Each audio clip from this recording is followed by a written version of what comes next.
Yeah. I don't know where it's going. Dude, we're live. Can't just leave that shit on, dude. Don, what the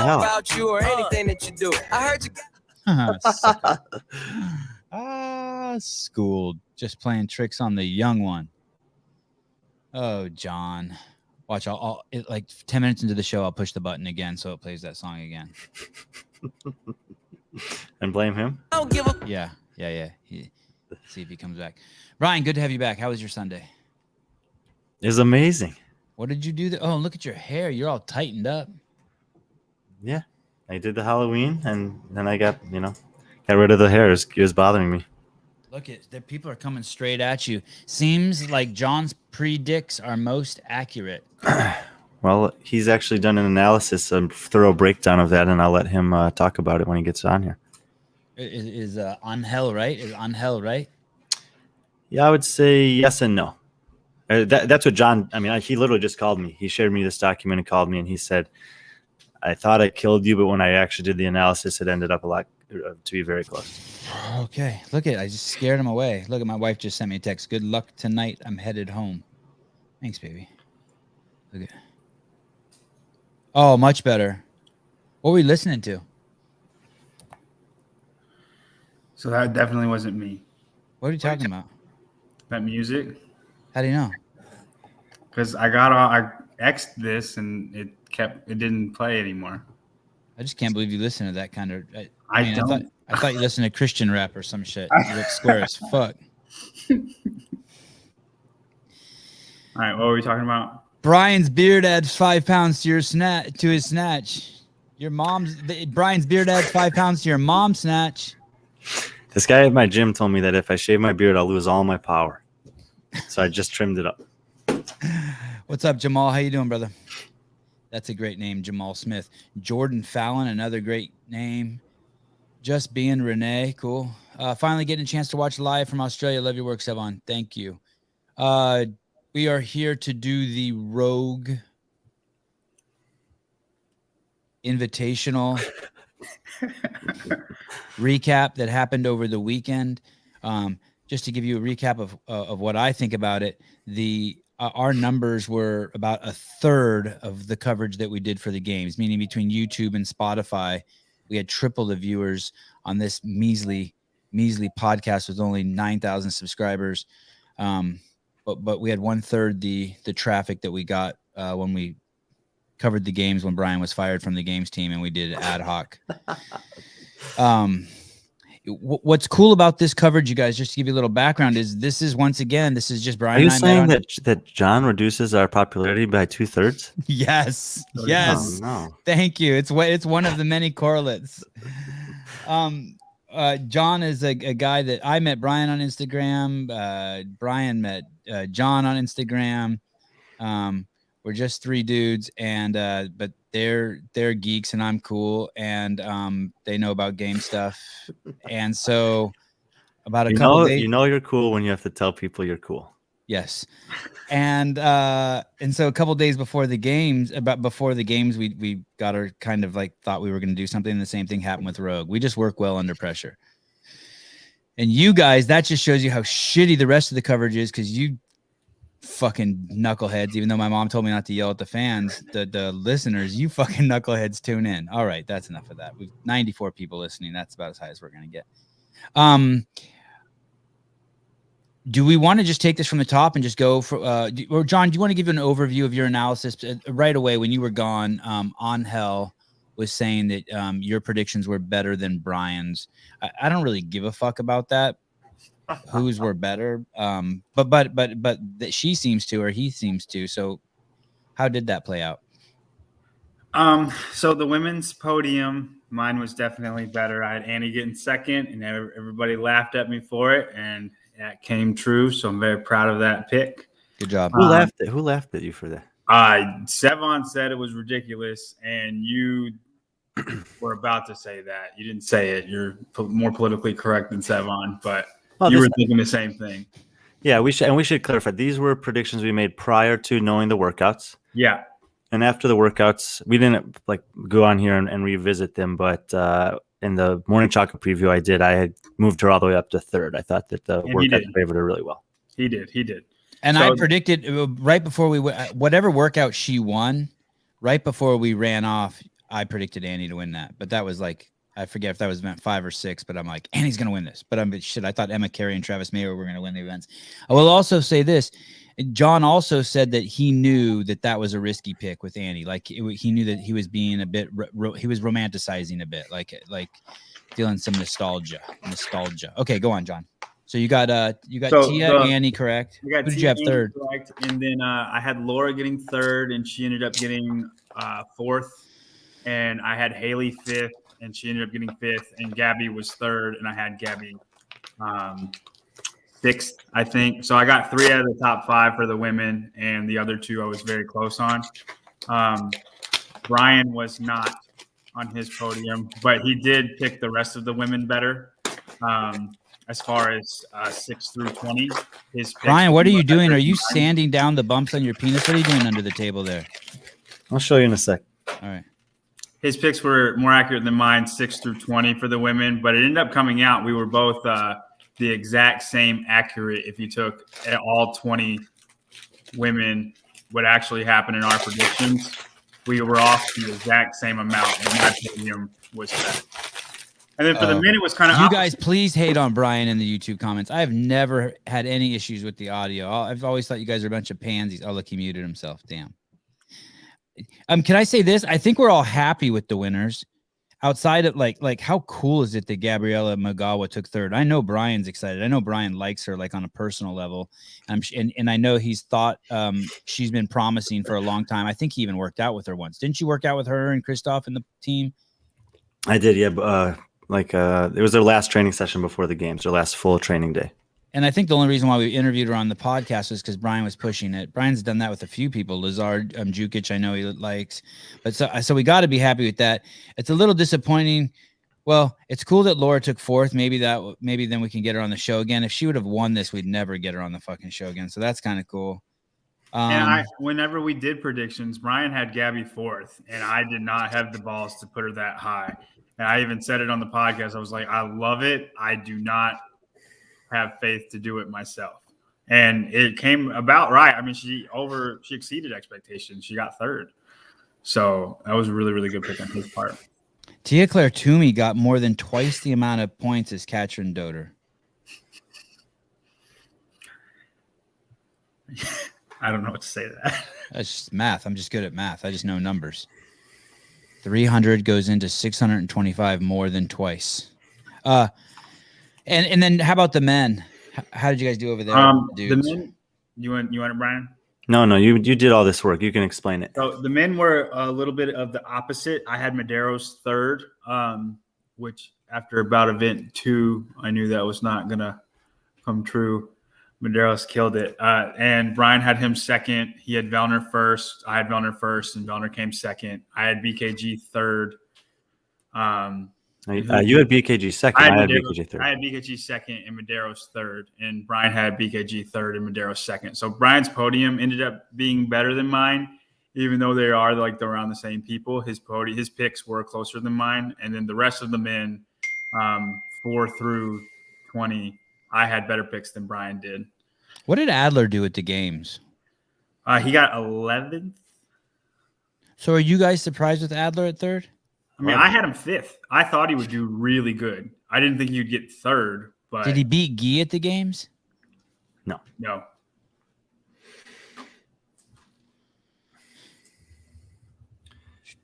He was 13th at the games. 13th. Right behind Travis Mayer. Justin Medeiros got more points than Tia. Do you have any thoughts on that? Does that tell us anything? Or we can't compare. Is you just can't compare the two? It's just different events. I mean, we've already said it's actually significant, I think, because in general, I feel like the men's field has always been deeper. So it's hard. It's going to be harder to score more points because there's more guys that are likely to come up in any given event and take points away from the eventual winner. And on the women's side, usually this is actually probably the worst I've done in terms of predictions for the women. Usually it's pretty easy to predict the women's field. And there's a pretty drastic, noticeable difference from heat 1 to heat 2. And I would say that was still the case for majority of the events this weekend. Sometimes there was one athlete in the early heat that ended up being really good, but most of the times from the second heat were better. So that's actually pretty substantial. And if you look at Justin's weekend, I mean, he had everything inside the top 5. And Tia didn't do that, which was pretty, unexpected. I'm not so, I don't know what level of preparation she put in, and I didn't even know that a certain level of lack of preparation would allow someone to be this competitive with her as Annie was. But we talked about this a day or two ago, is that she has some balance in terms of her off season where she's also pursuing another Olympic sport. I love the way you couch that. We talked about that in the show when you were gone. I tried to give John credit for it, but he passed it off to you. That she has balance. Not that it's a distraction, not that she's fucking up, not that she's lost her way, but she has balance. It's just beautiful. You're a good dude, Brian. There's a lot of different ways you could slice that one. So in general, I would say that this is a good. That's actually. I'm glad that you brought up that point. He had a great competition, and actually on the men's side, what we're seeing here, we can talk about this a little if we want, is really him and Pat were clearly better than everyone else this weekend. Okay, well, someone made a fucking comment that this could be. Let's just study Brian's stoic face as I read this comment. Ready? Where is it? Here we goes. Here it is. This is an interesting one. Annie was better than Vellner. Who is this person? Where do you live? I'm just curious what's the criteria that you're basing that on? It might be true. It's not. Vellner had 565 and Annie had 560. Is that how you tell who did better or who was closer to the winner? You could go. That's what I'm saying. Well, that's what I'm saying is like it's kind of a ambiguous claim, and it's also mostly irrelevant. How do you think just by God, I shouldn't use this word. Okay, woke people, enjoy this one. Just based on what you saw and what you feel, who do you think did better, Annie or Vellner? I don't think you can compare the men to the women. Okay. I think it's easy for someone to say that Annie was better than Vellner because Annie was in the lead at one point, and fairly late into the competition, 5 of the 7 events gone, she was in the lead. She was only 5 points out of the lead going into the final event. Whereas even though Vellner was pretty much locked into second from the midway point of the competition, he wasn't ever threatening for the lead the same way Annie was. Yeah. That's kind of how I take it too. I thought Annie had a better chance. Did y'all see Sammy was Katrin's coach this weekend? It was said in Fraser's latest video. No, as opposed to who? Ben Bergeron. Thank you, Daily, for saying Katrin's has left the comp train team. Tell us more. Really? We're all ears. Yeah, I think she's moving back to Iceland, and she's going to just be coached by Yami along with Annie and those guys over there. She sees how good Annie's doing, wants a piece of it. Yeah, I think it's, I'm not 100% sure that she's moving back there. I'm just speculating that. I think she's been spending more time over there. Her daughter's her sister's starting to have kids. So she, I think she likes spending time with them. She's been over here in the States for 6 or 7 years. She's been working with Ben closely for that time period. That's a pretty long time period. My guess is that it's nothing bad. It's just, time for a change in her life. Tomorrow I'm having John. I'm having Emily Abbott on at 7 a.m. Pacific Standard Time, and I called Brian this evening, and I was like, "Hey, Brian, we're not. It's not going to be any games talk. It's just going to be vulva and vagina talk pretty much the whole time." So I'm going to take this on. Brian's like, "Yo. I did an article on the Morning Chalk Up about Emily Abbott." Oh yeah, and I'm thinking it's going to. And we talked about for 2 hours, and that was basically the whole thing. So I'm dying to see this article that Brian wrote about Emily Abbott, vulvas, and vagina. By the way, she uses the word pussy. Well, it was published 10, 12 months ago. And I'm excited to see it. Oh, just like okay.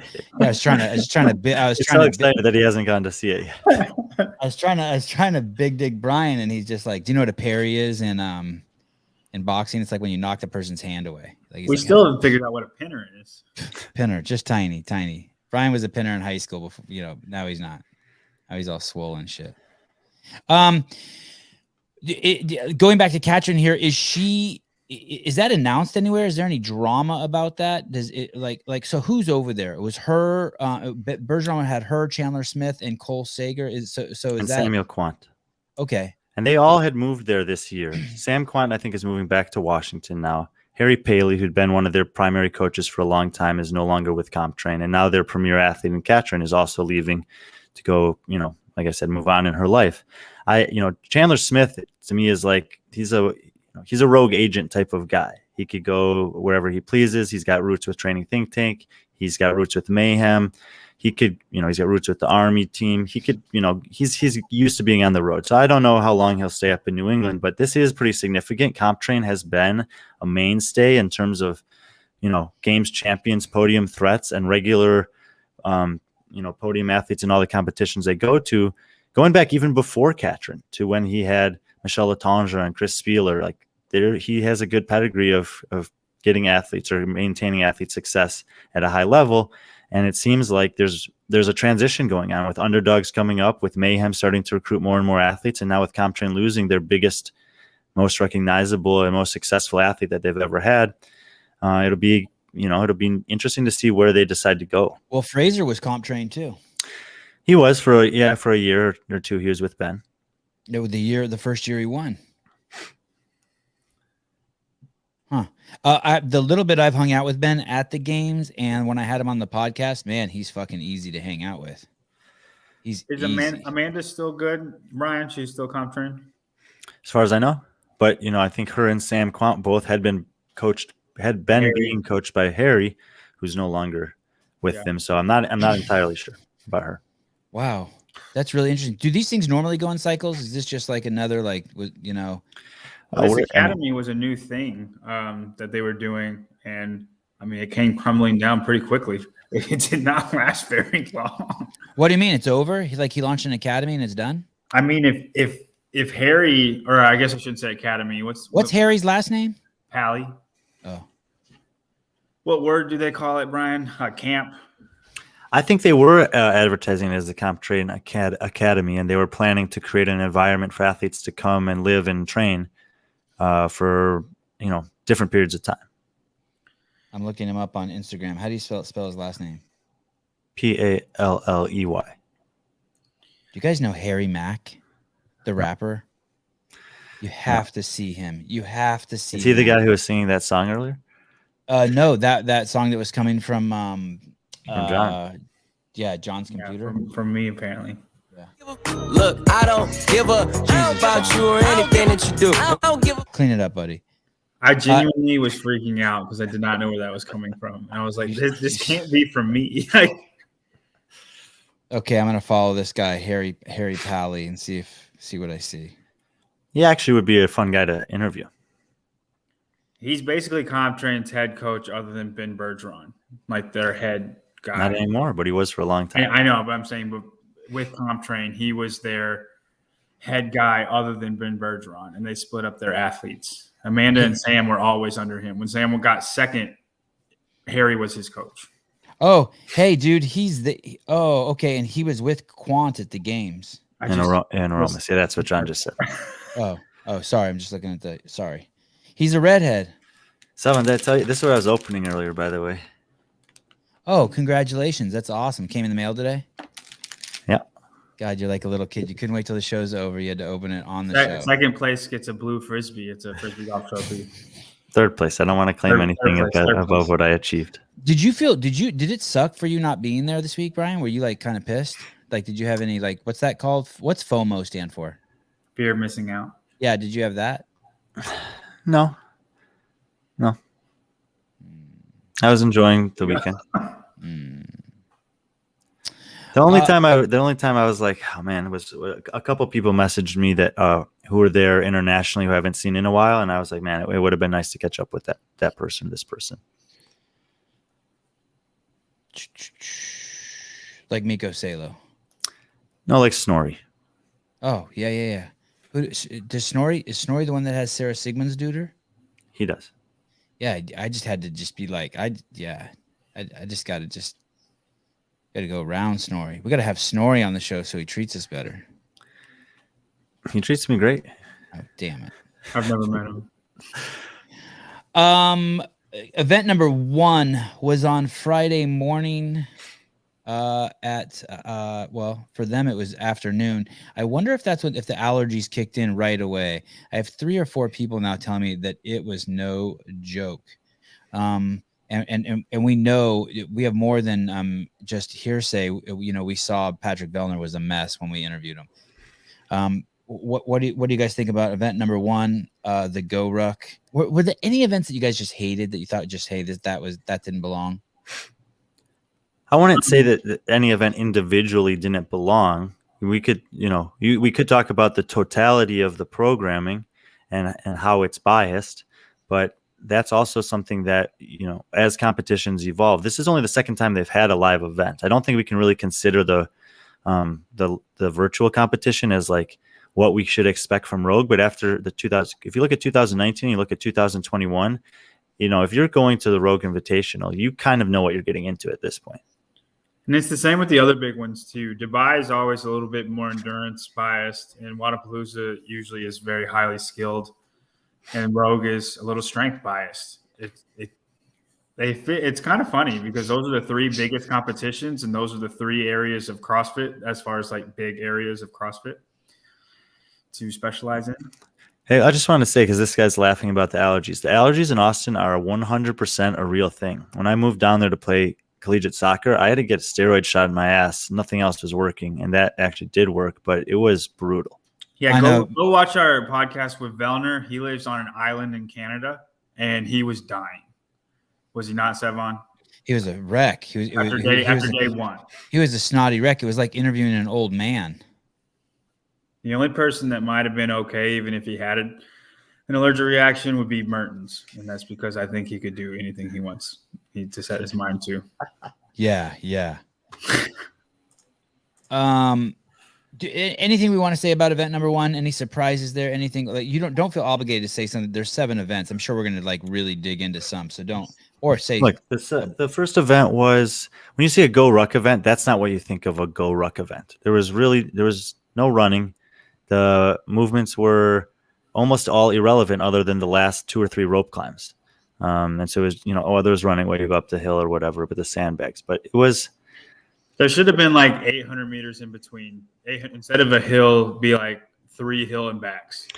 Yeah, there's no reason that they couldn't have had him run around the perimeter of the entire baseball field and made some other element of the event a little bit more substantial than just that second half of the rope climbs. If you really look at the programming, there were 0 long endurance events. Their longest event was a muscle fatigue workout. It was not. But we're making the presupposition that it needs that, right? I mean, it's obviously their event. Like, what if they're like, "Hey, fuck you," and look, that's fine. Yeah, we talk about it, and there's significant data to back up the fact that this is a very strength biased programming. When you get to the end of the weekend, 9 of the 10 men, with the exception being Andre Hudea, withdrew from the competition, who finished in the top 10 of the Bella Complex, finished in the top 10 overall on the weekend. 7 of the 10 women who finished in the top 10 on Bella Complex finished in the top 10 on the weekend. The 4 athletes who did not place in the top 10 on the lifting event that did crack the top 10 coming to the end of the weekend, you could probably guess them before I even tell them to you. For the men, it was BKG, who's amazing at everything else, Haley Adams, Kristen Holte, and Carrie Pierce. Locks, like mainstays in the top 10, no matter what the competition is, but they're not going to excel in the lifting competition. Obviously people like Tia and Justin and Pat, we know they're going to be up there no matter what. But it's really when you look at the 6 through 10 spots on the men's side, or maybe even the 5 through 10 spots, and you have Guy, Travis Mayer, Jason Hopper, Chandler Smith, Alexander Caron. Guy obviously did well at the games, but those other 4 guys were well outside the top 10, and 2 of those guys, Hopper was 19th, Chandler Smith was 21st, Caron 24th at the games, and suddenly they're placing inside the top 10 because it wasn't just that lifting event. Besides the Bella Complex, the last workout came down to the snatch, and there were 5 odd object strength elements throughout program, scattered throughout the workouts. And so when you get to the end and you suddenly look back and see that the top 10 finishers overall reflect very closely the top 10 on that lifting complex, you can, it's a pretty strong correlate that that strength was what was featured here at Rogue. But again, that's not surprising. That's what they do. Bam.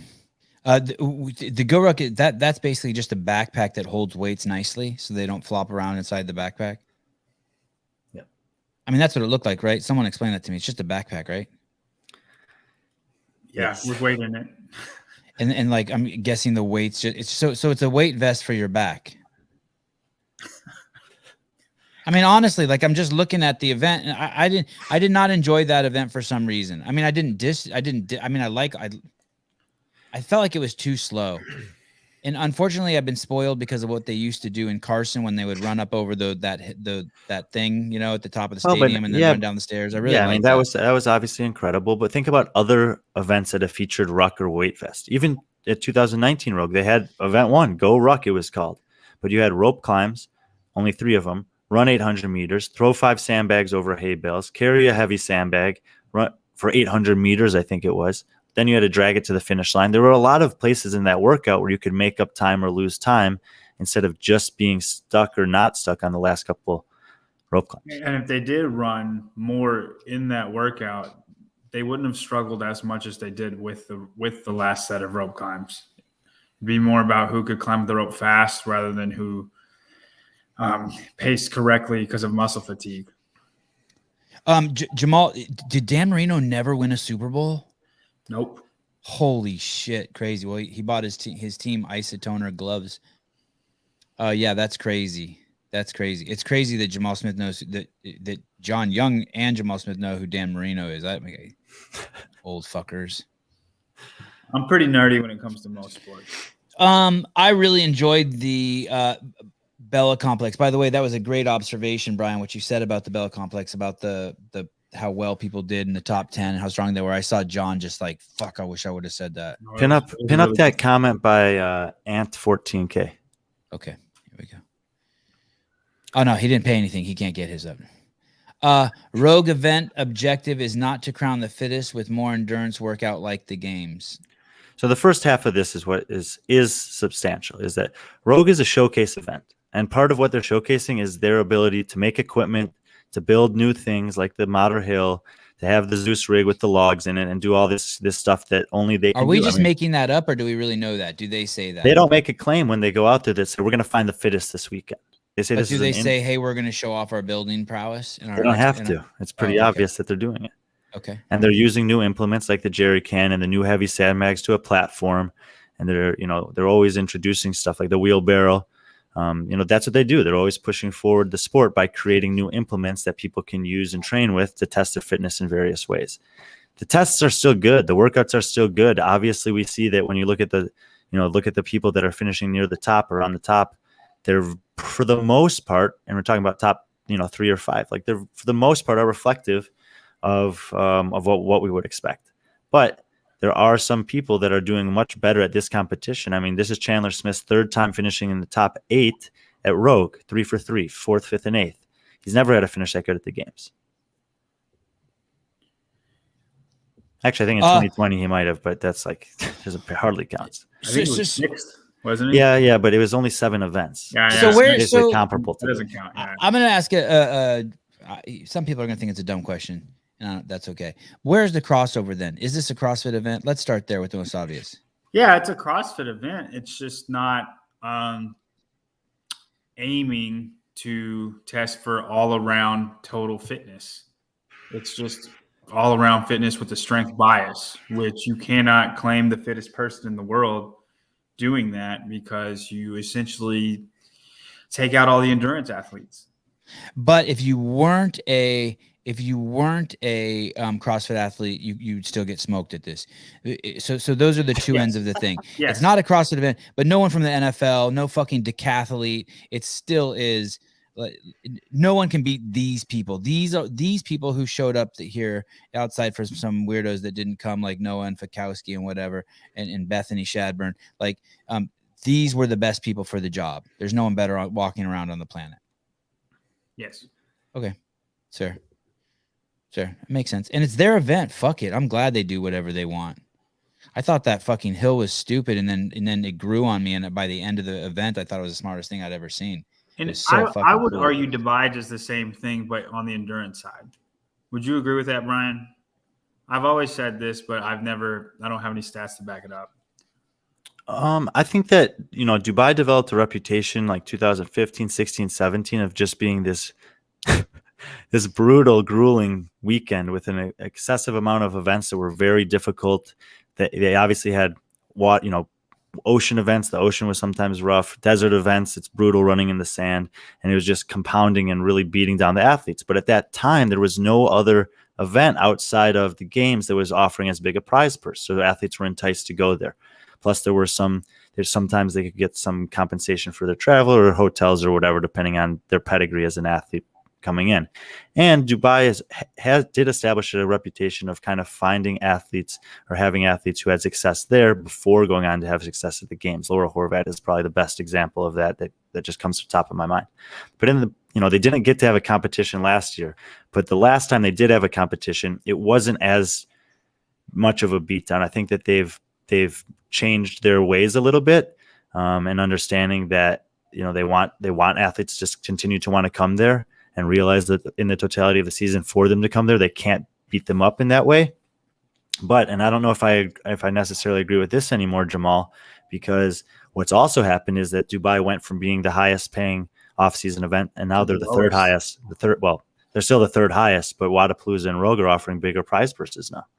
But just so you know, Jamal said, would you say Wodapalooza is the middle child between Rogue and Dubai? No, I think what he's saying by middle child is it is the blend. And he could correct me if he wants. It's the blend of the endurance and the heavy. I don't think he meant in terms of the prize money. At least if I was contextualizing it between what you guys are talking about. Hey, okay. So before we move on to event 2 or event 3, the other element that I hear you guys talk about a lot is that the number of events. No one does 15 events, right? No one even comes close, and that's a whole nother reason why everything's different than the games. Dubai does 10-ish, 10 to 12. So is that why Christoph said that if that he thinks athletes avoid Dubai? I'm paraphrasing, because it fucking is just a beatdown. It's more of a beatdown than Rogue is for sure, and probably Wodapalooza too. No one wants to do 2 games in a year. Well, they used to when it was the second highest paying day, but no. And then look, there's still going to be several very high level athletes at Dubai this year. Like, people still want to go there. They still want to have that opportunity to either, I think that, it's also like a destination thing. If you haven't been there before and you get an opportunity to go, and especially if you don't have to do a qualifier to get there, that's Dubai. Enticing. It's anything you want to say about the Bella event?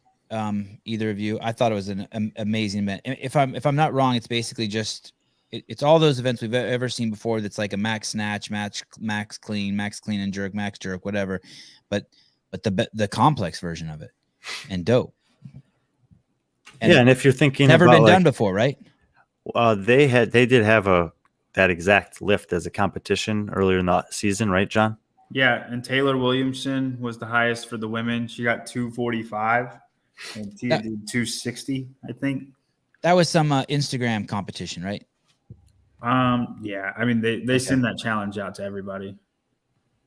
But we've never seen that at the games. We've never seen that at Wodapalooza. We've never seen that at Dubai. Mm-hmm. Yeah, I think it's so cool. Anything you want to say about it, Brian? Do you guys like it? Yeah, I mean, it's a good, if you're gonna have a max strength event, it's fine. I mean, we saw some really big lifts and impressive. It was fun to watch. Yeah, I don't mind having a max lifting event in the programming. I would raise if that event is so closely mirroring the eventual results at the end of the competition, then maybe you say the rest of the events don't balance it out that well. That's possible. But all you need is one endurance event. That's all you need, and everything's balanced out. Well, yeah, one endurance event or one really heavy gymnastics, skewed event, or maybe one of each of those things. Yeah, I mean, it's more fair than a 1 rep snatch event, though, right? I put them on the same playing field. It's a 1 rep max of some sort of lifting, whether it's a complex or not. The strongest people in the clean and jerk are the strongest people with the Bella complex. Just because you put a different name on it and it looks a little different, the strongest people are the strongest people. What is the bear complex? That's deadlift, power clean, hang clean, overhead, back squat, front squat, thruster. What the fuck is that one? Did you hear How do you move Tia's it interview at the end of the competition, Sevan? I did. And do you hear she was like, this is a competition where I have the opportunity to test my fitness and to test my strength. What I glommed onto, that's interesting. What I focused on was when she said it's to get experience and basically experience. She did say yeah, that. Yes. When she was done, I was like, wow, I got some really good vibes from her, but she said absolutely fucking nothing, and she did that on purpose. You're really liking this comment you have pinned up there. Leave it up there for a long time. Yeah. Sorry, I'll go back to the one where it says Brian is smart. Sorry. It's just so rare to have such a nice compliment about yourself. It does. It is. So what was your point in regards to that? In regards to what she said, or what were you going to follow it up with? No, it's just like I think that she recognized and I feel like in that case at the end of the weekend, like those athletes, they're hanging out all weekend and they're talking whatever. I think that they probably understand that is what's being tested here.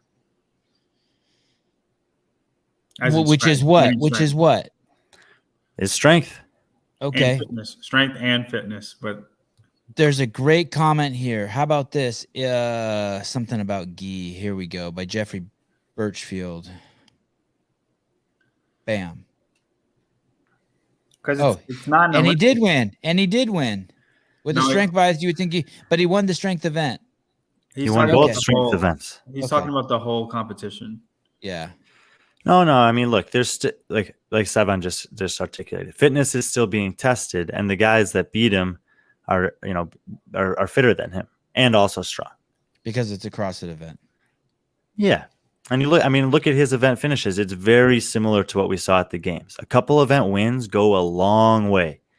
If he doesn't have those 2 home runs, if he doesn't have those 3 home runs at the games, he's finishing 3 to 5 spots lower in both competitions. But both the games and Rogue had a couple competitions that were perfect for him. He capitalized on them. He didn't miss any lifts when he couldn't afford to. I mean, you could screw up that last event even if you're the strongest guy. He didn't. And that, like I said, Fikowski showed us to this in 2016. You could win 4 events and basically get last in 4 events, and you can end up 4th at the games. And me and Sevan talked about that earlier when we talked about the last event, because I had Guy ranked so low.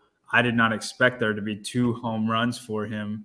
I didn't expect the last event to just be who was the strongest one or the fast twitch or the most fast twitch fiber guy. I thought it would be another middle of the pack workout and he'd have 1 home run and 1 bad event, which would make him 3 or 4 spots lower than he is. Let this person, Kevin, know that Amanda Barnhart did finish in the top 10. She was 10th. Yeah, Kevin. Yeah. The Echo bike, I enjoyed it. I would have never thought I would have enjoyed it. You guys told me it was going to be a good event, and you guys were right. That was cool. So, hey, Matt Fraser gave more credence to Hopper's new nickname. The Machine? Yeah. In a YouTube video, I think he was recapping day 2. He said he put him through an Echo bike workout, and he had never seen numbers like that before, just like how I said on the rower when he said his 2K time. So that just gives more credibility to that nickname. Jason the Machine Hopper. It's done. We gave it to him. It's in stone. Anything you guys want to say about that event? That wasn't that's not in my top 2 favorite events. My top 2 favorite events were the Bella Complex and the final event. But John said that was his favorite event, right, John? Yep. Brian, do you have a favorite event? I mean, I know it was a busy weekend with you for Frisbee and shit and whatever else you do on your weekends, but did you get a chance to pick a favorite event? I actually think that the event that I enjoyed the most was the one that I was least excited to start the weekend, which was the Concept 2 event. And I liked it because each of the elements could potentially factor into the workout come the end of the workout. I liked it because it was 4 rounds and you got to see them like run. Race. At the You got to end. see them race. You got to Yeah. see people pull Yeah. ahead on the ski and push it a little harder. You got to see people who could cycle the GHG faster. You got to see people who took a risk and ran up the hill harder. And you got to see how that played out over 4 rounds. Yeah, that was a fun race to watch. And it was the way, and there were times when they showed enough of the field that you could actually get a good feel for what was happening on the competition floor. You definitely could tell when people were demoralized or like let off the gas chasing people. And I thought that was neat. Yeah, the two things that we talked about when we recapped that event was that we did see Vellner catch Medeiros on the first hill run, and on the second run he didn't try that stunt. And then we saw in the women's fourth round, I think it was Gabriella Magawa was on Tia's tail, and Tia ran around the pylon at the top of the hill, and Gabriella Magawa just stopped basically and walked around the pylon and let her go. And I think Gabriella still got second in that workout. Is that correct? What event number are we talking about? Event 4? She took third.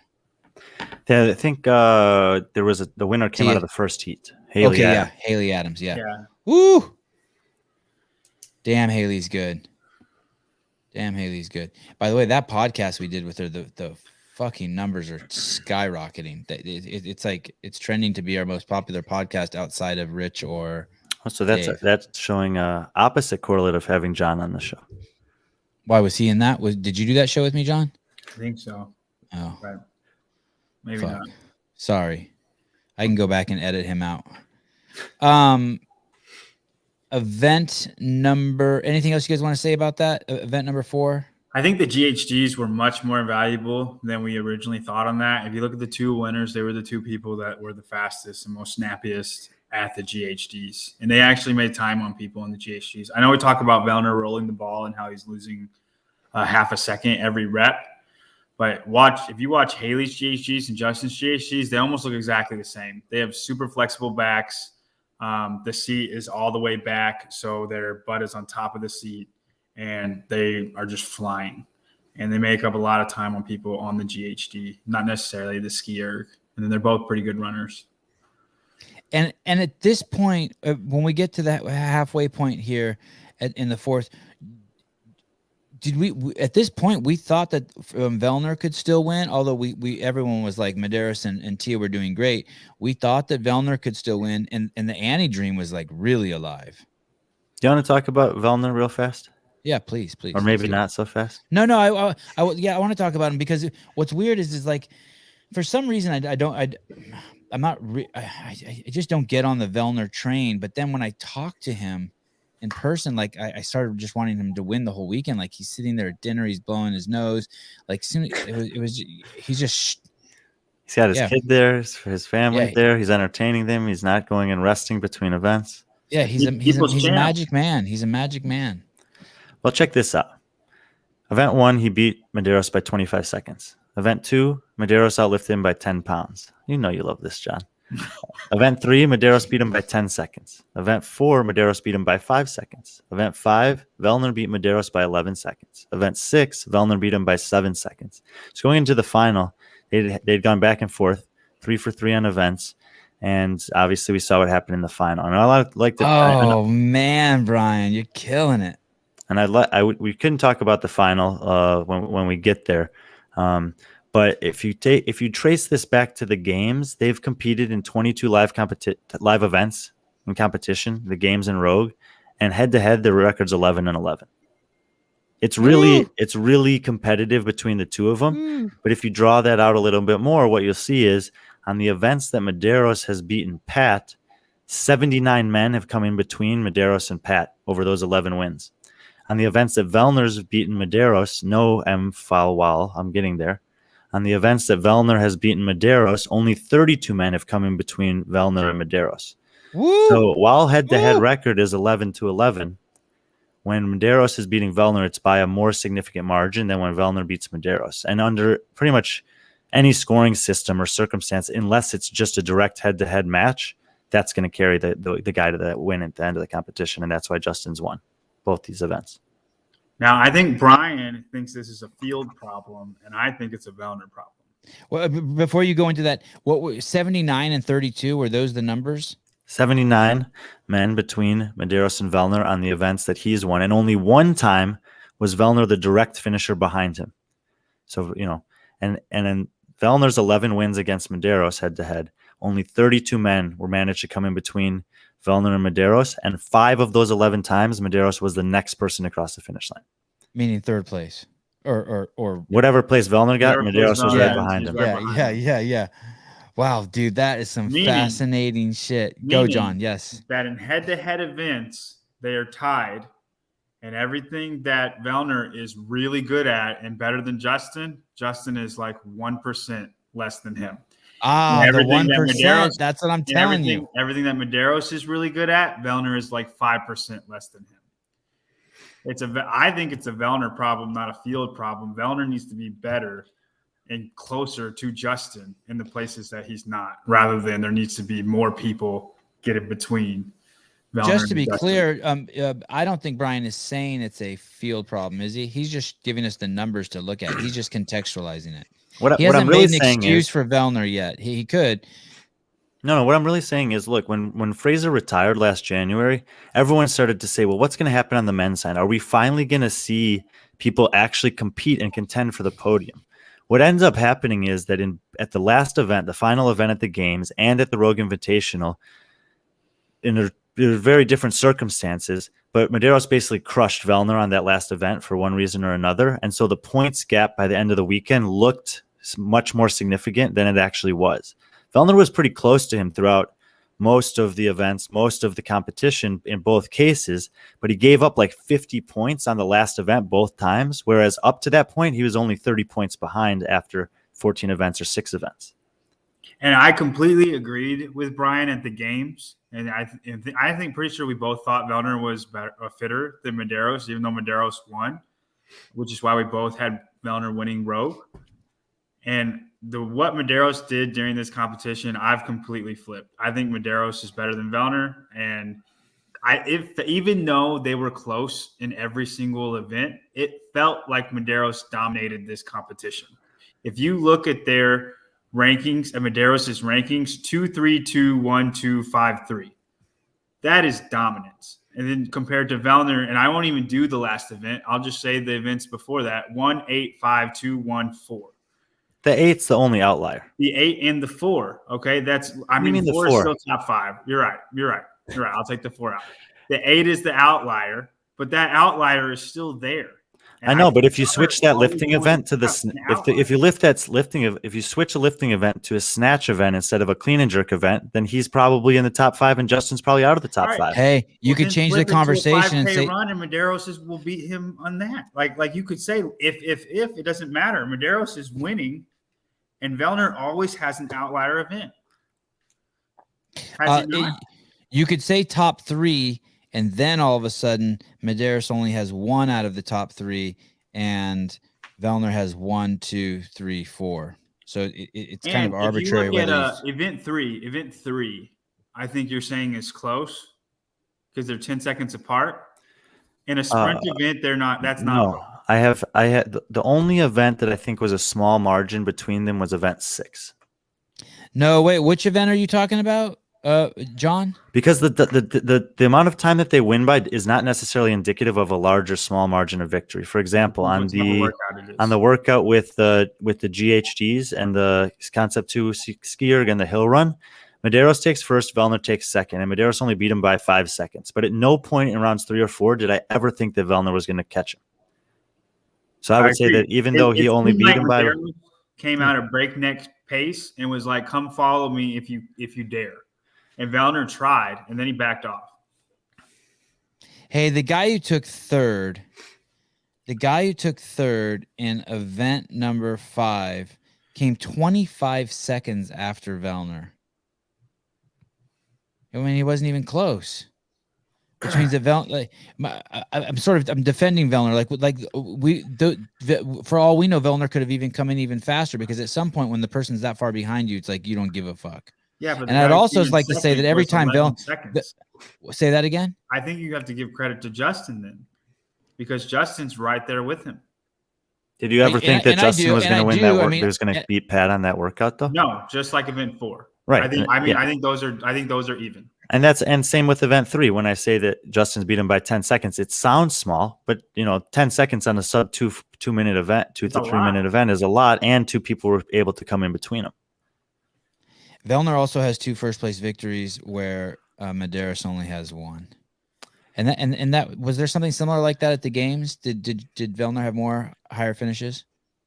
Well, Medeiros had not won an event until the final, but this is okay. Like, this is what's becoming his MO right now. Is I don't need to win events. He's the opposite of the Fikowski. Fikowski has these highs and these lows. Medeiros has no lows. And Fraser was this way in 2016.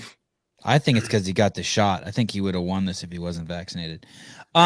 What if Vellner stops taking care of his credit card issues during competition and goes to sleep without entertaining his family?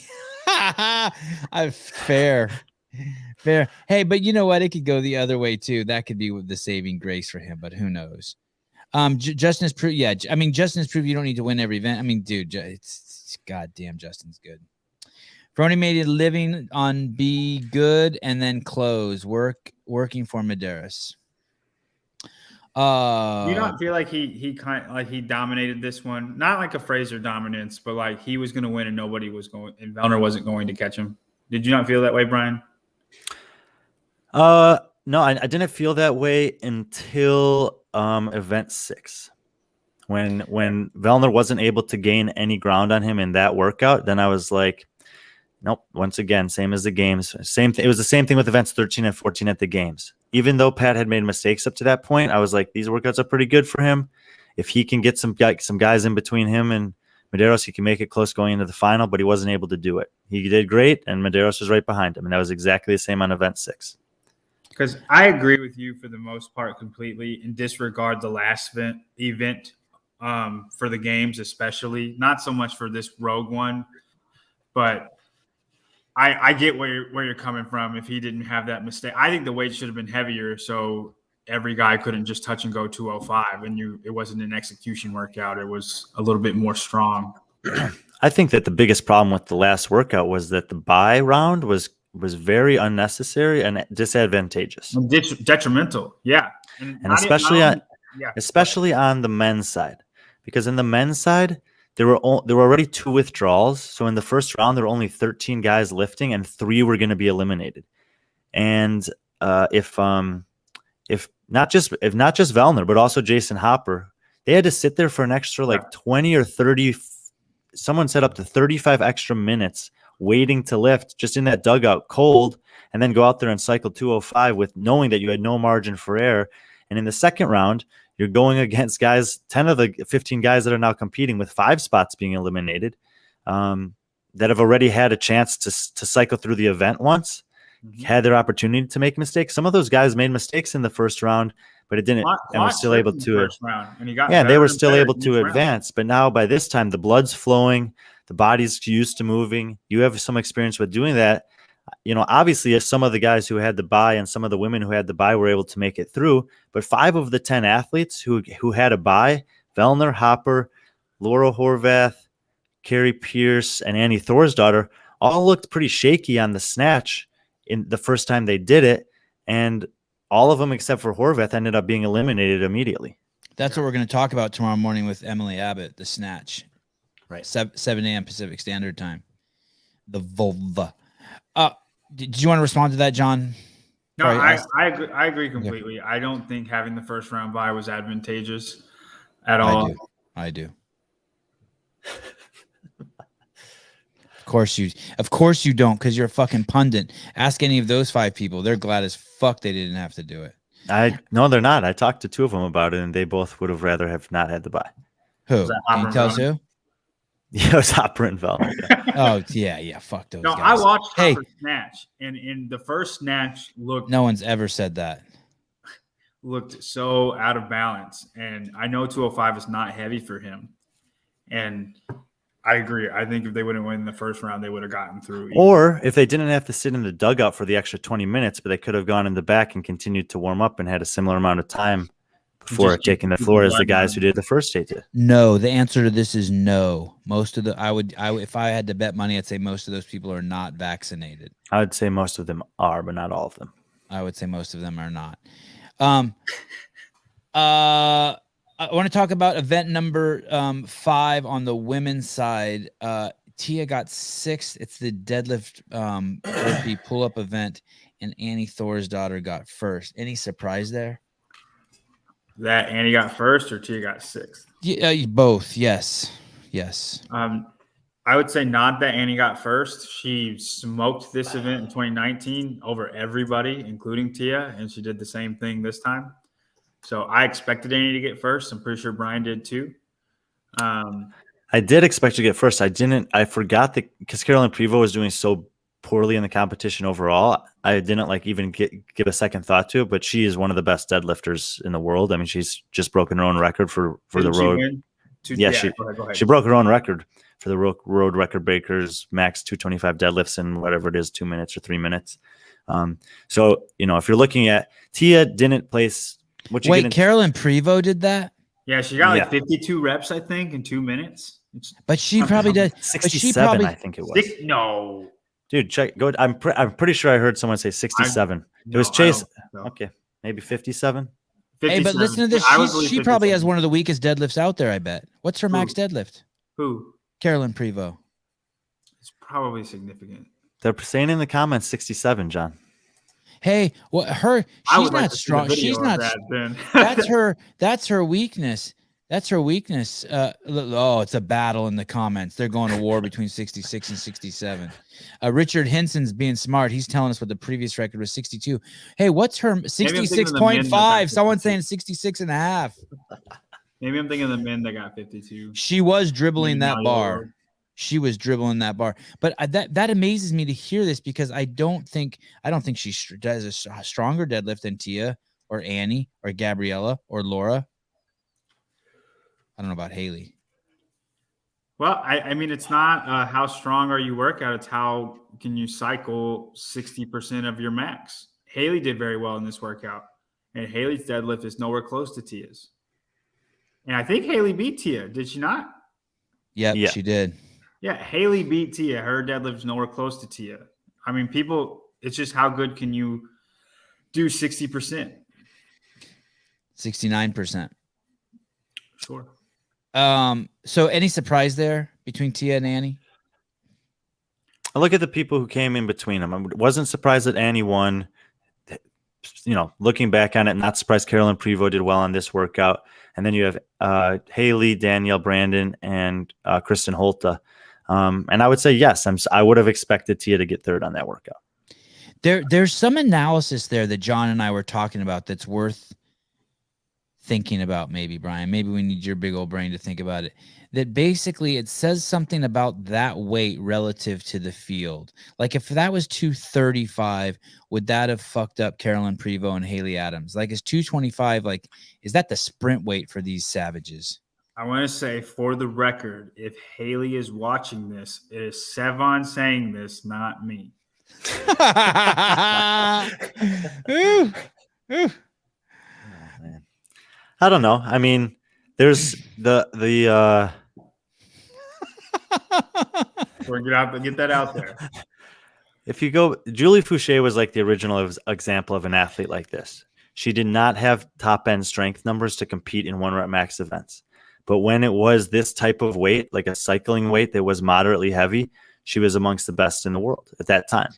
And Haley Adams is the new age iteration of that type of athlete. We know where she finished in the Bella Complex, and we see where she finished in this workout. And so we understand that even though she doesn't have the top end strength, when it comes to moving 80% of her 1 rep max, she's as good as anyone.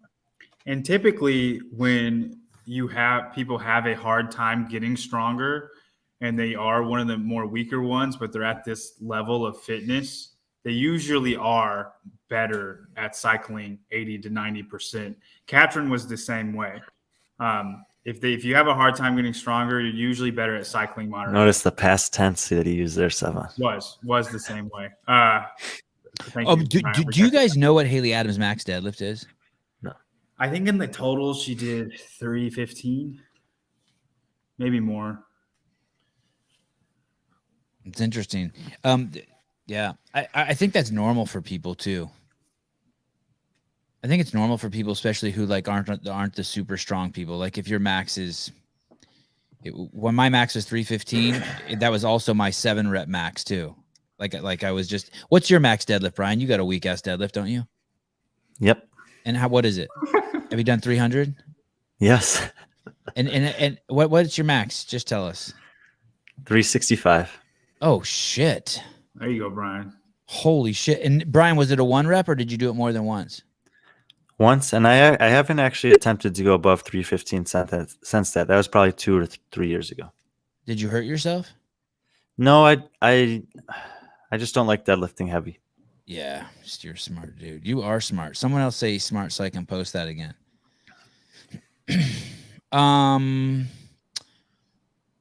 There was a comment up here that I wanted to post. Oh, there it is. Oh, it's up there. It's up there.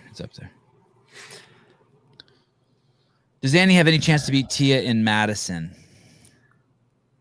No, not. I mean, but she thinks she does now, which is important. I don't know about that. I mean, it's one of these things. Like, it could go either way, and the competitor in her obviously should embrace that mentality. But on the flip side of it, it reminds me of what happened to Vellner with Fraser at Rogue in 2019. There was only a 2-day competition then. He was ahead of Fraser going into the second day of competition. And on the second day of competition, Fraser finished second, first, second, and Vellner finished 9th, 5th, 11th, 3rd. And so Fraser basically said, when push comes to shove, I'm going to do what I need to do to win. And Tia clearly did that on the last 2 events. And that can be, like I said, she should embrace the fact that she thinks she can beat her. But to me, what this really showed is that even a less than optimal Tia still has what it takes to beat the entire field. Well, so that's interesting. So you guys are basically saying I don't think that's what happened here. I don't think she is less than optimal. I don't think she is distracted from bobsledding.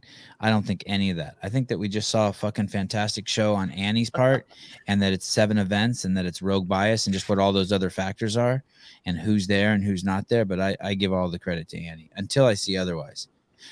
When I see comments like this, Mal O'Brien in 2023, what I think is that like one of these fucking savages or 6 of the 7 of these new savages here are going to be basically the Scott Pancheks of the women's division. Someone is going to rise. What? Tia's not going to stay around forever. And then one of these chicks is going to rise, and the others are just going to be just like supporting characters. Maybe, or we could have a period of time because as close as it's been between Medeiros and Vellner in certain aspects, there's a huge age gap there. So Vellner's going to disappear next year, the year after. When BKG go away, it's going to be all the new kids. And that's what's going to happen on the women's side, because Laura Horvath, Gabby McGowan, Haley Adams, Emma Carey, and Mal O'Brien are all going to be relevant podium threats for the next 5 to 8 years if they want to be. Longer? No, he's offended. John's offended by the comment. 485. I think John's max deadlift is 575. Is your max deadlift 575? I don't know what my max deadlift is. I'm going to do it this week, though, which is fun. You've done over 500 pounds, John? Yeah. I don't like to max it very often either, though. But I think the most done is 525. Holy shit. But I'm pretty positive that was like 2 years ago. And then you couldn't even test your max at my house unless you put like maybe if you used all my bars, taped them all together. There was another interesting comment in here. You just have each one of your kids sit on the bar on the weights. Right.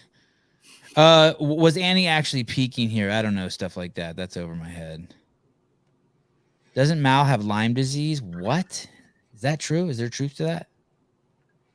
Does Wednesday Adams have Lyme disease? Because that's what you were inferring the other day. Who's Wednesday Adams? The Adams family. Oh, yeah. Is that her name in the show, Wednesday? Yeah. Oh. Thought of Emma Lawson's competing in Dubai in the women individual. I think Emma. No, we're not doing that. We're not doing that. Maybe we'll come back to that. Let's keep going through these events. We're on a roll. So that was the mule. We talked about the deadlift. Anything else you guys want to mention there in the men's category? I mean, I want to say I was surprised by Justin, but I mean, Ryan's right. He called that Justin would be good at that, and I did not think he'd be that close to Vellner. Well, look, I mean, I think that people are getting the wrong impression of when I'm comparing Vellner and Medeiros here. I'm not taking anything away from Justin. If anything, I'm saying is that we actually have a good competition on the men's side, and it's actually been closer than the final standing show in terms of the points gaps because of what's happened on the last event. But this is exactly the thing. Medeiros has proven through these events that he's not bad at anything right now. He hasn't given away anything, regardless of what anyone else in the field has done. And so we look at these and we're like, I don't know. And the answer keeps being like, well, now we do know. He's got it all right now. And the only thing he's weak at is maybe a strict press. And he went and hired a bodybuilding coach to work on his shoulders for a whole year. And that was the only thing he's ever been weak at, was that strict press in 2020. Vellner too modest during competition. He's opening the doors and giving kisses on the cheek. Instead, he needs to slap some asses and go for the kill. I think there's a killer in there. I think he's going for the kill. I think that boy has a switch. He definitely does. Do you guys want to talk about Laura Horvath and her handstand push-ups at all? Like, if you watch that event, I think that Chase Ingram, pretty much nails it. He's, it's like that is. If you're not good at that, like, you can practice it, but there's only so much improvement you're going to make. And I think that if anything that we've learned from Laura is that is true. And it's not, I don't hold it against her now anymore that she's bad at that. It's the one thing that she's not good at. And she's probably never going to be great at it. I think Brian's using that as an excuse to not work on his handstand push-ups. I am working on them, but I don't ever expect them to be great. I think she expects hers to get better. That's why she's at the games. I think they would have been better by now if she did. Interesting. The chipper, event number 6. Let's just address this about Danielle Brandon real quick. Yeah, sure. We projected her 11th and 12th, and she finished 12th. So we were pretty much spot on with her. Next question. Yep. She told Brian, she whispered into Brian's ear that she was going to get 11th or 12th. The chipper events. We're going into the final day, and Tia and Annie are neck and neck. The women are basically, I want to say, stealing the show. Well, it's pretty much Vellner and Medeiros, and that's all you can. And that's all that was exciting. Actually, I put up 3 polls. Go ahead. Yeah. Yeah, Vellner's the only hope in the men's division for crying out loud. He kind of is. He's kind of the. Who would have ever thought that we'd be talking about the men this way with Tia in the women's division? But that's why I gave Annie MVP for the event, like, hands down. I used to could think BKG would be up there too, but I agree with Brian. I think Patrick and Justin have separated themselves on their own playing field, and it's just a who's going to beat who in that field, and then there's everybody else can fight for third. Dude, but that's still exciting, more exciting than it has been. I think Fikowski would have done that here. I know. I keep thinking of Rogan. I keep forgetting. Yeah. But there too. What did you say about Fikowski? You think if he was there, he would have won this event? No, but I think he would have done well on majority of the workouts. And gotten in between Vellner and Medeiros? As consistent as Medeiros is, though, I don't think Fikowski would be able to give him a run, because there's always going to be a workout that Fikowski anatomically is not. Event 6. Yeah, exactly. And everything else, he should have been less than Laura, less than Annie even. But I just think that there's always going to be an event like that, and Justin will not be bad at that, and Fikowski will be. It's not necessarily his fault. So I still say Vellner and Justin are in the field of their own. It might be just Fikowski in between everybody else in those two. Fikowski. I sent him a DM asking if he'd come on the show. Did I tell you that, Brian? Yeah. And I told you I sent him a message that was much more subtle. Oh. But Adler's been getting fitter. If he like what? Hey, what kind of toilet paper do you use? Or hey, dude, how's the weather up there? I said, think he could have beaten Vellner on event 1. Oh, nice. Going into the final day, I put up 3 polls on Instagram. One was who's rogue champion, Tia or Annie, and the vote was 52-48. So it was basically a split. Which is a little ridiculous, I think. I put up, but people voting with their heart and what they wanted to see and the excitement of actually having someone who could win besides Tia. And then I put up third place, Gabby or Laura, and it was a 50-50 split exactly on the voting. And then I put up third place, Adler or Hopper, and Hopper got nearly 70% of the vote. People are just not paying attention to the scoreboard. No, they're not paying attention to the events. They thought it was pretty obvious that he was going to struggle on event 6 and probably fall out of that conversation. And obviously people didn't know. We didn't know what event 7 was at that time.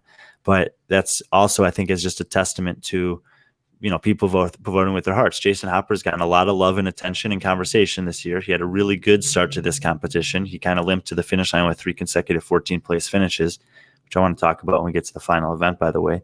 And then Adler's just, he's not as well known. And, yes, he won the Open one year. He's had some good performances, but he's not a very outspoken and gregarious guy. He's just very much minds his own business, gets to work and does his thing. And he's kind of a quiet personality, but this was a great competition for him. And I thought I was surprised. I thought more people would be on Adler than Hopper going into the final day. Who do you guys think offhand, Brian? Who? Adler, because I know he's crazy strong, but he always looks smaller than I feel that he is. But what is it? Do you know his height and weight offhand? I think he's actually almost ideal.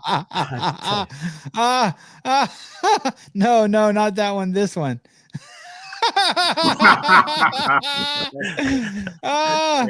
Oh shit. Why is that so funny? Because we know it's true. Oh shit.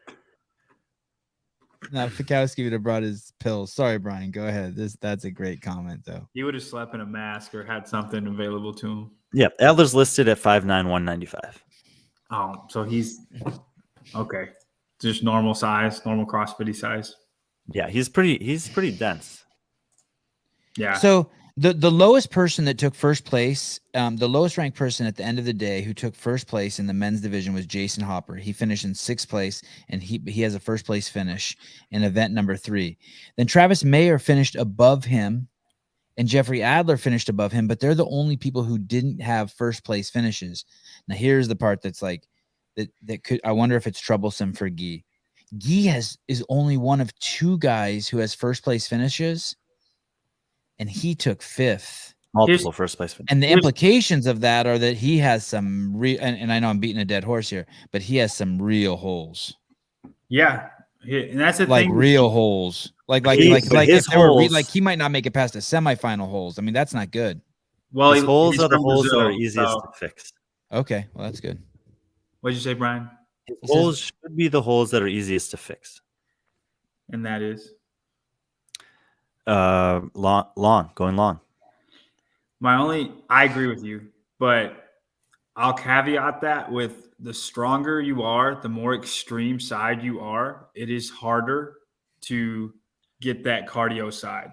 I know cardio is easier to get than strength, way easier. It's way less time. But the more extreme you are on one side, the harder it is to get good at the other. It speaks like a man who knows from experience. Right. Spencer Hendel in 2015 is the example of this. That was consistently winning events at the games and couldn't push past about 10th. Spent an entire year working on being better at exactly that type of thing and ends up with a 5th place finish. But Spencer Hendel was not Bella complexing 367. You know what I mean? I don't know if anyone was. Event. I agree with you, but it is harder the stronger you are, and he is so good on that extreme. And he probably should keep it because. Is that true? What he's saying? Is that true? What John's saying? The stronger you are, the harder it is to build Metcon. Is that what you're saying? I don't know. Yeah, I don't know. The more fast twitch you are, it's harder to build slow twitch. Peg Melissa's comment. You're right, but that's why there's only been one Matt Fraser. If it was that Oh, easy, damn, you're good, John. everybody would have an engine like Briggs. They're all training to have amazing engines. Why are people fitter than others? Because it's easier for others than Mr. Fraser. Fraser and Tia are 1 out of a billion. That event that Guy took 19th in, you know why he didn't take 20th? Because there weren't 20 competitors for that event. He took fucking last place, dude. Yeah. But he was only 3 seconds behind Ben Smith.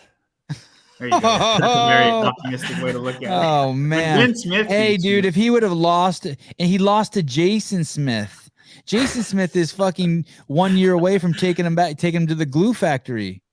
Sorry, Jason. Hold on. Sorry, buddy. I know you're on the show. I love you. I want to add one more thing to Melissa. I know this for a fact. In 2015, Fraser ran a mile 4 times, and he said it was one of the only times he ever ran a mile, and it was 5:05. And that was when he sucked at cardio. 5:05 mile. That is why there's only one Matt Fraser. Yeah, that's crazy. BJ, you're high. Who's BJ? Brian? No, BJ. There's no Someone BJ. in the comments. Oh. Haley Adams needs a new coach. Yeah, you are high, BJ. Fraser wasn't good at. Okay. Anything else you want to say about before we go to this final event, which was one of my most favorite events? I immediately text Dave and I said, dude, it sucks that event 7 is the best event in the history of CrossFit competitions, because I know you'll never do it because someone else thought of it before you. But John disagrees with me. He doesn't think it's the best competition in the history of CrossFit events. Do you have any thoughts, Brian, before we dig into it? And I want to say a huge flaw that Rogue made in that event. Huge flaw. Go on. Go ahead. Okay, the pedestal. The pedestal did not need a tabletop on it. I'm gonna actually text Bill this tonight. It should have just been a pedestal, like the old school strongman for the stones. Yeah, it should just be like a cylindrical thing, because that table fucked some of those chicks up. Did you see how close Laura Horvat's bag was to falling off in the second to last round? Well, Guy's bag was close to falling off every round, and it never did. But other than that, I was so excited about that event. I was like, and what would have happened if they crossed the finish line and looked back and their bag was on the ground? Oh, it didn't happen, but it could have happened. I feel like it would have to be a no rep. I feel like you have to put it on it can't fall off. Even what if it falls off after you've crossed the line? I think it has to stay on the pedestal. I wonder if they had a rule about that. Anyway, the concept of the event was very good.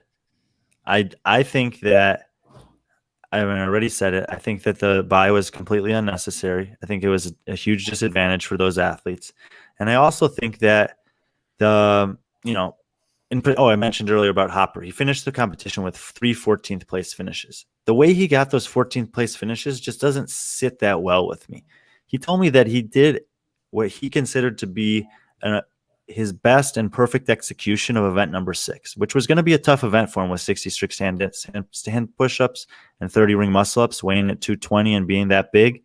And he said if you look at the scoreboard, he was actually within like 7 seconds of 3 or 4 other guys. And he knew that. And he was pushing on the row. He just couldn't close the gap. He said he was really happy with his execution there and proud of that 14th. When you look at his 14th place finish in the next event, he basically had to do nothing to earn the same number of points.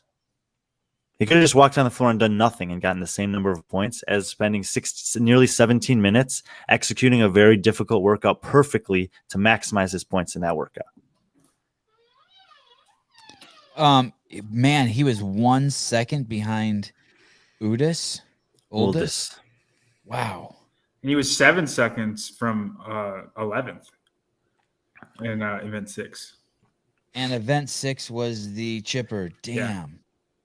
And Brian, what did you preface all of that with? That you don't like the way he's thinking about these events? You don't think he's pushing himself hard enough, or what? You don't think his expectations are? That's not what I said at all. Are you listening? All right. No, it's hardly listening. But I want to know. No, I'm just saying. I just really didn't like the bye in that event. and I thought it took like I didn't think it was necessary. There were only 20 athletes. The heat only takes 1 minute. Why give them that bye? The first round, Sorry. Before you go here, tell me, but you were talking about these 3 14th place finishes, and you prefaced that with something. I thought you prefaced that with you didn't like Jason taking that, or you didn't like his response to that. No, you didn't do it. Okay. I was just saying that the way that he earned those points. I mean, if you're finishing 14th, you're still earning those points by beating certain guys. And he had to work hard to get those points in events 5 and 6, even though it's not a lot of points, even though it doesn't look that great on the leaderboard. He had to maximize his potential as a guy who was, just like John said about Fikowski, was biomechanically at a disadvantage in those workouts. He did as good as he could right now on those, and he was proud of those. Okay. You get to the final event, he gets a bye, so he's immediately the worst he can do is 15th, and he gets 14th. He basically had to do nothing at all in the workout to earn the same number of points that he had to bust his ass and execute perfectly on a 17-minute workout to earn those points in the earlier event that day. And you could say, well, he earned those points by getting there in the other 6 events, I guess. But that, I don't know. Something didn't feel right about it to me. I don't know why they needed the bye. Those times that they have on event 7, are those their fastest times? Do you guys know? Ask that again. What do you? So if you look at event 7, and you no. Those are the times in the round that they were eliminated. Okay. I've actually gone through and listed out every person's time from every round and I'm doing a little analysis, and I'm going to write an article about this specific event. You look at the Quant, and Medeiros were all the 3 fastest, right? Every time. Not so much on Quant, but Medeiros was very consistent at 54. In the first round that Medeiros competed, he was 5th fastest. In the second round, he was 2nd fastest to Guy. In the third round, he was 3rd fastest to Guy and Quant. Yeah. But if you look at, here's a good example. Chandler Smith in the first round was at 105.74, and he advanced through that round. In the second round, Vellner was 104.87 and didn't advance through that round. Chandler Smith improved by over a second in the first round, from the first round to the second round, and it still wasn't good enough to advance. If Vellner would have improved by a similar margin, and we could actually probably assume that he would have improved by more than that, because he was probably not going to miss a snatch a second time through. I think that in the case of him, in the case of Haley Adams, she's not strong enough to cycle that weight for squat snatches. But in the case of Brian said that. But in the case of Vellner and Hopper, we know that they are, and they just missed it. And I can't really fault them for missing after sitting in the dugout for 35 minutes. Like that's pretty brutal. I get what you're saying, but does it matter with Vellner? In terms of what? He was not going to beat Medeiros. Even if he didn't miss that snatch, it would have been maybe a minute. Like at the rate he was moving, I don't. No, but I'm saying I want all the athletes to have the same opportunity in the workout.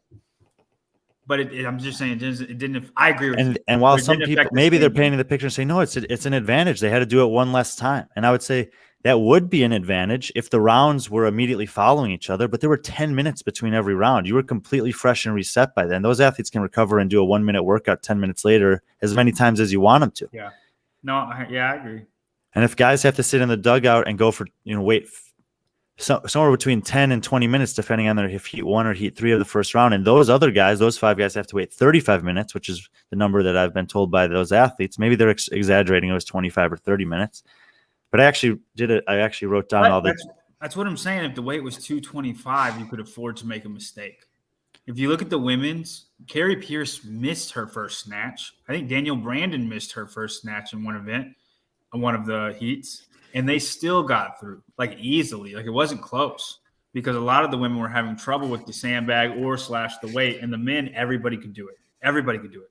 But this also goes to the bigger picture, which is that there's greater depth on the men's field in general. So you're gonna have more separation on something like that in the women's field, I think. Is this comment, John is right, love this event, but it was more about execution? Is that supposed to say, and it was John is right, love this event, and it was more about execution? What's this button reference to? Is it? I think he's trying to say it's more about execution than fitness. Ability. Or ability. Yeah. And is that bad? No, there are events like that at the games too. I mean, we saw like the handstand obstacle course. You had to execute that event well. The squat cleans in event 6 and 7. You had to be very strategic about how hard you ran. Events. I don't mean the last event of the competition though. Look how strong this statement is. Richard Henson, not letting guys use their fitness to decide the winner doesn't make any sense in a CrossFit competition. Man, I really see what he's saying. But if that's the case, then let's just fucking hook these guys up to electrodes and figure it out. Like, you know what I mean? Like, no. There is 100%. This guy, someone Andre says, execution is a part of fitness, and it definitely is. You know, we can go back all the way to the first times that we saw. Or is it a part of competition also? Sorry, Brian. Finish that thought. Sorry. Well, yeah, it's a part of fitness, and it's definitely a part of competition. And sometimes you have to risk it for the points. But in this case, I don't think that was what was going on. It's not like Vellner and Hopper were risking it going for that rep. They knew they had to do that. But coming off of 30 minutes sitting in the dugout doing nothing, like, why was that something that like that's, you know, and some people say like, oh, no. Well, in all competitions, they have to get in this corral and stay there for this amount of time before they take the floor. But that's true for everyone that's doing that event at the same time. In this case, it wasn't. There were 5 guys and 5 women who had to wait for twice as much time before going to do that event in that dugout without having a chance to touch a barbell or warm up. They were told they couldn't touch the barbell. They couldn't do any warm up reps, and they were given at least 10 extra to 15 extra. Why does anyone give a fuck if what they're doing over there on the side? As long as they're not fucking popping SARMs, like, what does anyone give a shit what they're doing? I don't even give a shit if they're doing that. Like, let them warm up. Let them. I mean, I agree with that. I want to see the athletes do their best on the competition floor. I think that those men and women that were given the bye were put in a position where we did not get to see their best in the first round. And that might have been the case for everyone in the first round. It's just that they were then going against 10 people who'd already had one crack at it, and they didn't. And the fact that they'd already had one crack at it didn't make them any more tired. It actually warmed them up in a way that those athletes didn't get a chance to do. I'll respond to this comment. You can't have it as one of the middle events because some people work more than the others. Guillermo and Samuel Quant did more work than. But that's happened at the games when they've had the squat clean ladders, the clean and jerk ladders, the squat snatch ladders as middle events. Yeah, I agree with both. I agree with John. And it goes way back. You can remember Rich Froning in 2014 or 13 when they did the squat clean ladder, and he ended up 21st out of 20, and he had to sit there and watch because he failed to execute when it mattered. No, that's fair. That's fair. Yeah, John, we totally agree. We're just so you know, we're happy that Bill and Katie do this. They can do whatever the fuck they want. If they wanted to just make it one big sand hill, and you know, we shoot rubber bullets at them and see last man standing, we'd watch the shit and commentate on it. You're right. We know that. We discussed that in the beginning. We're just having fun with it. We're just talking about it. Brian is too smart, man. I agree. Too smart.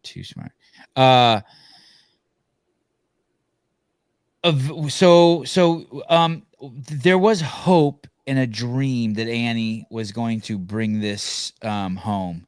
And what was really cool is even though she went into the final event down by 5 points, it was really a tie because what she had done was she had won.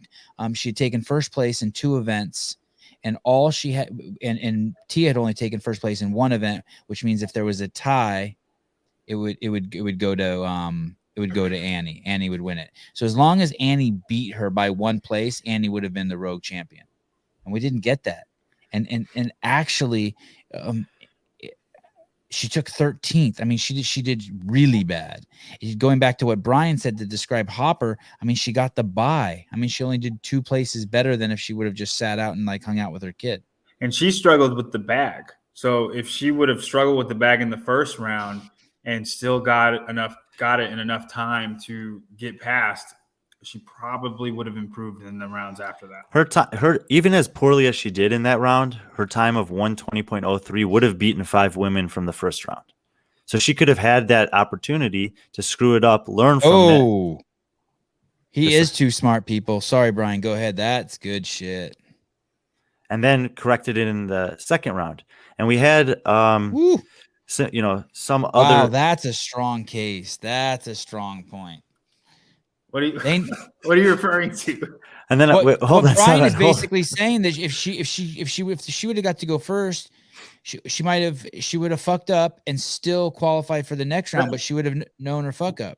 And That's what I was saying. yeah. Oh, you did He's saying say- the same oh. thing. He just doesn't have all oh. these numbers right in front of him. Oh. But there's other athletes we can take. Katrin Davidsdottir, for example. She also had some execution errors in the first round. She finished in 112. It was good enough to advance. In the second round, she improved by 10 seconds.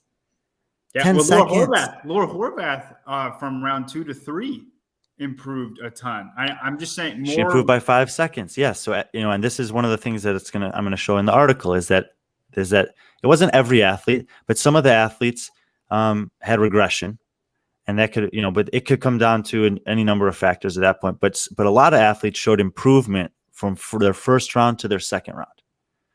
And then in the case of Annie Thorisdottir, Vellner, Hopper, I think those are really the three that it's relevant for here. They didn't have a chance to do that because of the way that the event was structured. Go ahead, John. I agree with them. It's also their fault that they didn't execute, but I agree they are at kind of a disadvantage that they don't get lesser times to beat because of the bye. So it's just poorly set up. It's still on them, but they are at a slight disadvantage going into this workout. And I mean, look, the counter argument is, well, Tia Toomey and Gabby McGowan and Justin Medeiros and Jeffrey Adler had the same circumstances, and they found a way to make it work. Yeah. Can I move the picture? It's still their fault, but they are at a slight disadvantage. Can I? This guy just said the Brian podcast with friends Sevan and John. It makes me want to fucking move Brian out of the center now. Put me in the center. Where the fuck? But I can't figure out how to fucking do that. Every single comment has misspelled my name. Oh, how do they spell your name? John. Oh. Every single comment I see is Jon. You're just lucky. You're just lucky that they're talking about you. Dude, there's still people that spell Matt Fraser's name with 2 T's. With 2 T's, yeah. It's really cool seeing that Tia is so good that she won 5 CrossFit and 3 Rogue Invitational in a row. She is the best. God, in less than 12 hours, I'll be on this show talking about vagina with Emily Abbott. Does that mean we're done here? Truth. Sure, but let's just talk about how great the event was and how lucky we are we have it. It's a trip. I do think that this Rogue thing is I could say a million nice things about it. But I do want to say one thing about it that jumped out at me and I've been processing it. It is not an affiliate event. And it is, and I mentioned in the beginning that our numbers for covering it were 1/3 of what the coverage the attention we got for the games, and that was when we just started the podcast. So I can only imagine next year what it's going to be like on this channel with the games. It's going to be fucking nuts. But this is kind of a weird it's kind of a weird event. It's It is not the CrossFit Games because it doesn't have that sort of community piece to it. If the affiliates all went away tomorrow, CrossFit would vanish. Like the CrossFit Games would vanish. Like those people who own those affiliates and those members who go to those gyms, they are what makes any of this possible. They're the ones. I mean, shit. I don't know why I'm telling you guys that. There's 384 of you right now. I'm guessing 380 of you aren't games competitors, and you're just people who work out an affiliate. So, I think this does something to the system, and I can't tell if it's positive or negative, but I think it also spoils the athletes. And what do I mean by that is that Rogue can fly all of these people out there and treat these guys really well. And I'm not saying that they don't deserve it, but I just want to be aware of what's going on here. I don't have a strong point to what I'm saying, but just some observations I wanted to throw out there. I don't think it's bad, but just like I don't think Halloween is bad, but yesterday my kids figured out what Twizzlers were, and it changes the landscape of everything. It changes everything. And I'm done. All right. Do you guys have anything? It was a good competition. I enjoyed watching it.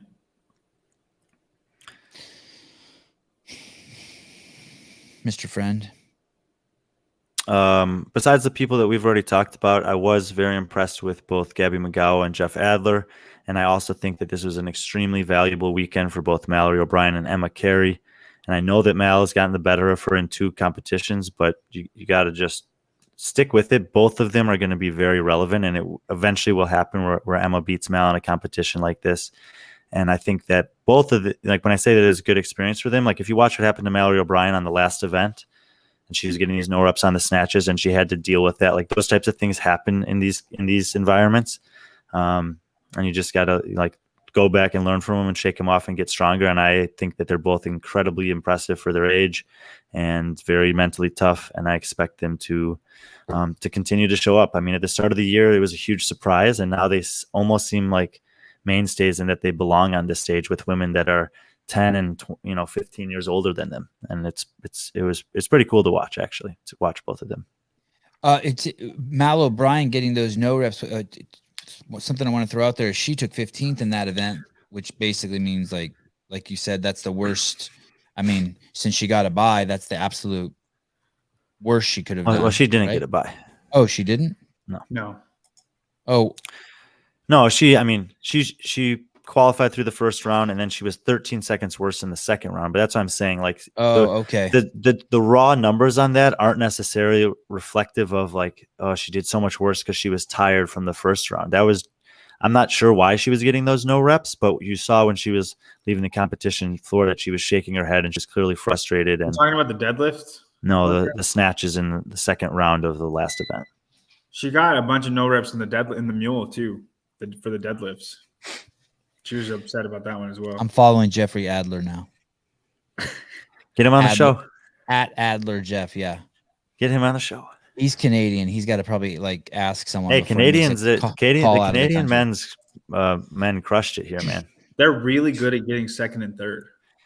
So I heard at the Legends event, I heard that the Legends event, the judges were told not to no rep the Legends people, which I think is fair. But just to give you like, they were told, hey. But then in the last round of the first workout, Kalipa and Bailey started getting no reps so that Rich and Miko could win. Is that true? No. Oh. Like no reps for Legends unless we didn't just make sure that Rich and Miko win this one, because that'll be real fun. Yeah. They have to win. Thank you so much, Brian, John, and King Sevan. Your comments are so honest and hilarious. Noble, I enjoyed you guys. You guys are awesome. Did you guys see that the Mayhem Desert Heat event has been postponed? What? Yeah, there should be an article coming out about that tomorrow or the next day. Are there exact dates on that? Do you know? What do you mean? It's postponed indefinitely. Okay, yeah, so we don't know. Oh shit! What happened? Do we know?